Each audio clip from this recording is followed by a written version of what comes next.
Hvala lepa, lep pozdrav vsem prisotnim. Zagotovo je odziv državljank in državljanov izjemen.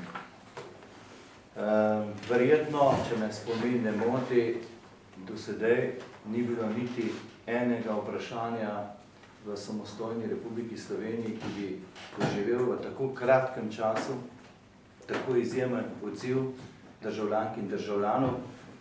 In gre res iskrena zahvala vsem, ki so se že odzvali na ta klic. Na klic po eni od najbolj demokratičnih mehanizmov, ki je zagotovo osnovna pravica vsakega državljana in državljanke te države. Namreč, zagotovo gre tudi za enega od davkov, ki poseže skoraj da v vsakega od členov te države. Zato bi človek seveda razumel, da bi pri takem postopku, pri takem davku se res postavil ustrezen časovni okvir in seveda tudi čim širši dialog za vzpostavitev ustreznega zakona. Žal še enkrat poudarjam sledeče. Žalostno je, da je Vlada Republike Slovenije spomladi poslala Evropski komisiji zavezo, da bo sprejela ta davek kot enega izmed inštrumentov za zmanjšanje finančnega primanjkljaja. In to na tistem segmentu, kjer je povsod v Evropski uniji avtonomen vir lokalnih skupnosti.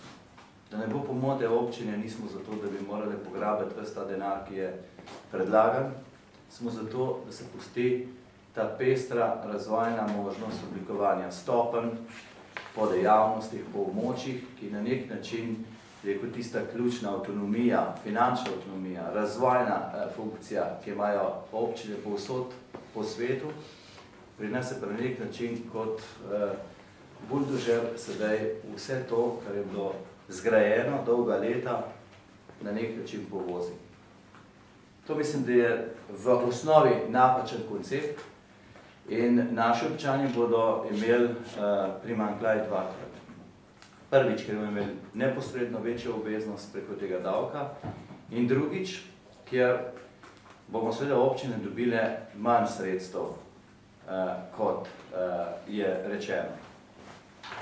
Ne glede, če se to govori, da bomo občine dobile preko tisto, kar je nam pripada 50%. Sicer če gremo na evropski ravni, vemo, da z tega davka pripada občinam vse, saj tako ne bi bilo. Ampak ne glede na to, gledajte, in tukaj smo predvsem pred enim vprašanjem, da pri takem davku in postopku ne bi začel prevladati ene tri osnovne usmeritve. Poštenost, pravičnost, pa tudi verodostojnost. Vemo, da pri tem davku zagotovo nobenih od teh treh segmentov ni. Zagotovo je pa zelo pomembna verodostojnost podatkov. Vete, mi smo dobili občine podatke, koliko bo strošek občin, ki bodo morale plačevati tudi za lastno javno infrastrukturo, šole, vrtce, zdravstveni domovi in tako naprej, da ne govorim. In seveda te podatki se bistveno razlikujejo od podatkov, ki smo jih sami izračunali. Jaz lahko vam povem samo za našo občino. Izračun na tabeli finančnega ministrstva je slabih 98.000 obveznosti za občino Litija. Izračun, ki smo ga naredili po novih 98.000 evrov, tisto, kar bi dali samo za šole, vrtce in ostalo javno infrastrukturo. Izračun, ki smo ga pa seveda sedaj po novih metodologiji, ki jo je GURS objavil, naredili v teh dneh, pa seveda kaže, da je ta strošek bo bistveno večji, se pravi, da bo ta strošek preko 207.000 evrov.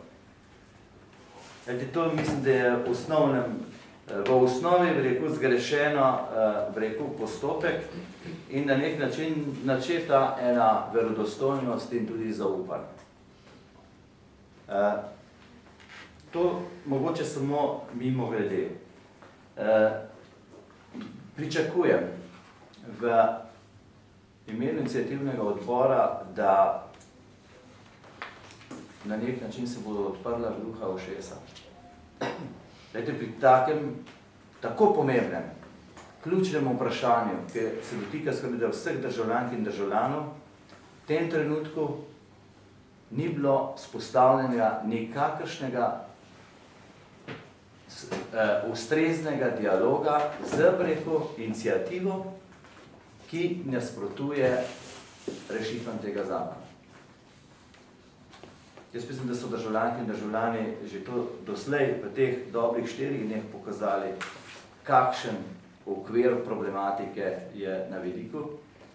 Zato apeliram na razum, zagotovo je še čas in prepričan sem, da bi to zagotovo bistveno izboljšalo kredibilnost vlade, vladajoče koalicije, če bo vzpostavljen ustrezen dialog za rešitev teh odprtih vprašanj, ki so se nanizali z predlogom tega davka na nepremičnine.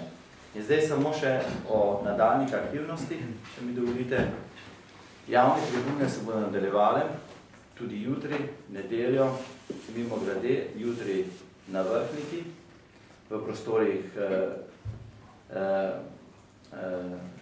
krajevne skupnosti, ob 14. uri, potem prav tako jutri v dvorcu Rakičan ob 18. uri, pa v nedeljo v središču Rotundra v Kopru ob 15. uri, isto v nedeljo v hotelu Zvezda v Murski Soboti ob 16. uri, v ponedeljek 11. novembra ob 16. uri v prostori Obrtno-podjetniške zbornice Maribor in v torek prav tako v prostorih območnega združenja Kranj ob 16. uri.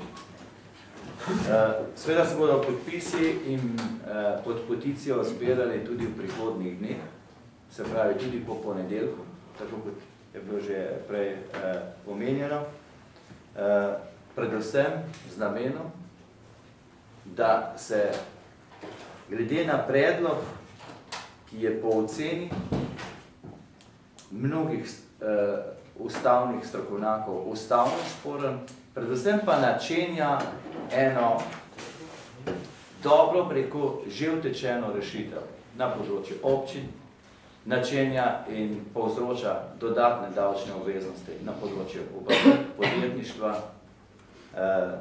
na področju kmetijstva in ne glede tudi na področju vseh državljank in državljanov te države.